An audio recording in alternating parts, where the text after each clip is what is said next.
Thank you, Lady Chairman, for your kind introduction. First of all, I want to thank the organizing committee who invite me taking part in this important SEANUTS conference.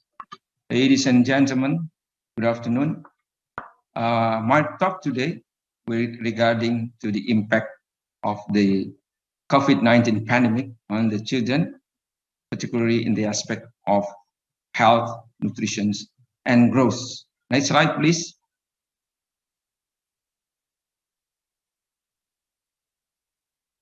Yeah, this is the objective of my talk today, and it will start with what aspect of change during the pandemic and followed by the impact of this pandemic on the growth, health, and nutrition of the children. And my talk will end up by touching the future impact of COVID-19 on the children's health. Next slide, please. This is data taken from SIS in the middle February of 2021. Show us that among ASEAN countries, there are approximately 20 million people are affected with COVID-19 disease, and it accounts approximately 5% of world cases. And among 11 ASEAN countries, Indonesia, the Philippines, and the Vietnam are the highest countries that affected. And we have, if we take a look at the successful rate of vaccinations among ASEAN countries, the data shows us that Malaysia is the highest fully vaccinated by the end of the October 2021. Next slide, please. So, ladies and gentlemen, what aspect has been changed during COVID-19 pandemic? Next slide, please. As all we know that around the world, there has been an unemployment, and it includes countries in Southeast Asia. There is a significant increase of unemployment rates in the ASEAN countries, and Singapore, Timor-Leste, and Malaysia is three countries as the highest prevalence of unemployment compared to other countries in Asia. And approximately 73 households reported that their income had fallen, and most of them fallen by 20 to 15%. Because of fallen in household income, so it will impact on the financial difficulty during this pandemic. And again, data shows that the Philippines, Indonesia, and Thailand had the major countries that have the highest prevalence of income fallen. And of course, in the end, will have impact on the global poverty rates. As we all know that it is expected that in the year of 2020, the global poverty rate will be decreased from approximately 8% in the year of 2019, become below 8% in the 2020. But the fact is that the prevalence increasing become 8.6%. Next slide, please. As we all know, around the world have closed school to stop spread out of this COVID disease. And most of the country closing the education activity countrywide, while some countries closing their education activity localized. Only small number of countries were still open during this pandemic. So if we take a look at the impact on education in the ASEAN countries, data shows that even though percentage of children going to school before pandemic not 100%, that Philippines is the highest percentage, which is 67%. And during pandemic, the activity mostly done in the online scheme. And the highest country in Southeast Asia country that doing the education activity are Vietnam, and as average, all country also had a education activity by online scheme. Next slide, please. So, ladies and gentlemen, does COVID-19 have impact on children, particularly in the aspect of growth, health, and nutrition during this pandemic? The next slide will show us that when pandemic happen, there will be reduced contact with other family members.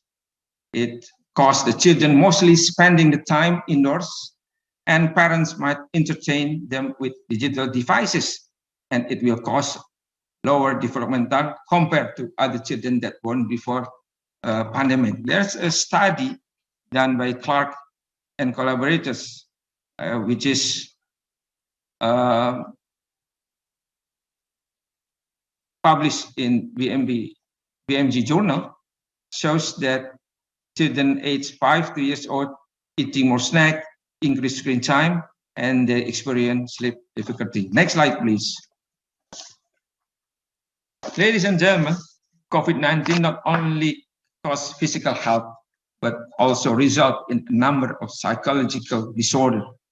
In this diagram, we can see that the prevalence of fear, anger, and hopelessness was assessed. And among ASEAN countries, Cambodia has the highest prevalence of children with fear, anger, and hopelessness.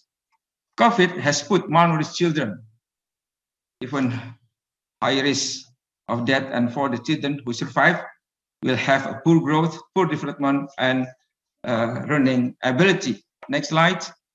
According to data from UNICEF, prior to the pandemic, approximately 47 million under 5 years children suffer from wasting. And because of food insecurity, then the children have a high risk of become poor early childhood development, negative impact on cognitive, language, and motor, and alteration, social, emotional, and behavioral development as well. Next slide. This is data taken from the Food and Agriculture Organization, which reported that the incidence or the prevalence of undernourished was increased during the pandemic. But as we can see in this slide, that the undernourished children are frequently experience bad and poor nutritional status compared to prior pandemic. And in the next slide, which is the data taken from the UNICEF, we can see that the data of stunted and overweight children, next slide please,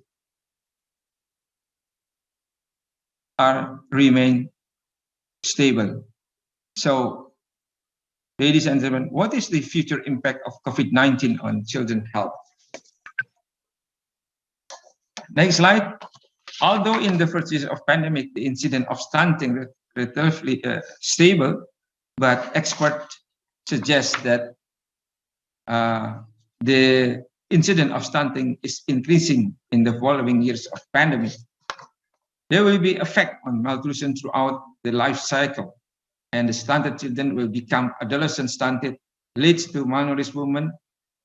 If the adolescent pregnant, it will lead to unhealthy pregnancy and malnutrition. also threaten their babies, such as low birth weight, increased mortality rate, and impair their maternal development. Next slide. Pregnant women who affected with COVID will have some stress factor from endocrine and individual vulnerability as well. And in the end, it will make bad effect on the fetus, such as low birth weight, premature. And in the future, the child probably become attention difficulty, and some of them become aggressive behavior. Next slide, please. Not only malnutrition that will lead to some problems, overnutrition also leads to other problems. As we can see in this picture, that maternal stress factor during pregnancy will cause the poor children outcomes after the infants are born. And we can see that mother with experience stress during pregnancy will have a child with a behavior and neurobehavior abnormality during the period of under 5 years. Next slide.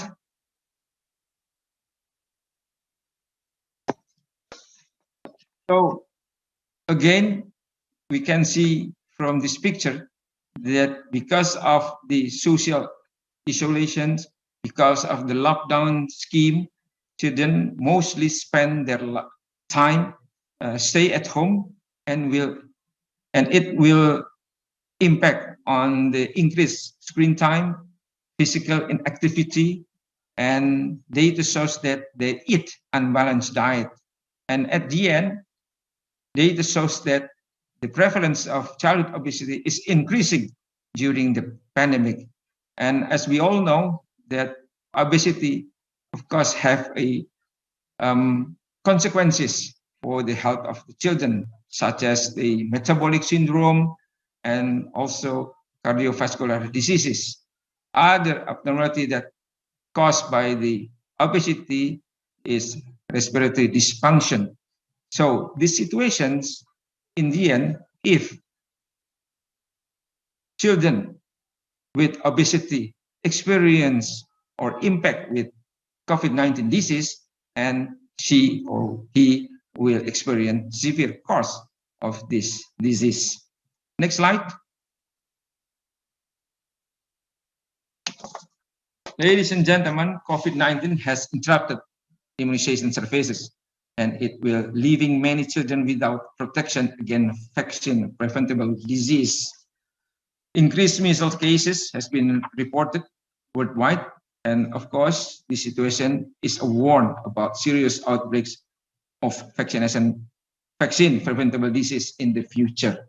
The length of school closure also correlated with the change of behavior in children, such as a sleep and appetite changes, aggressive behavior, and ability to handle their emotions. Ladies and gentlemen, these are all my talks, and I will thank you for your kind attention.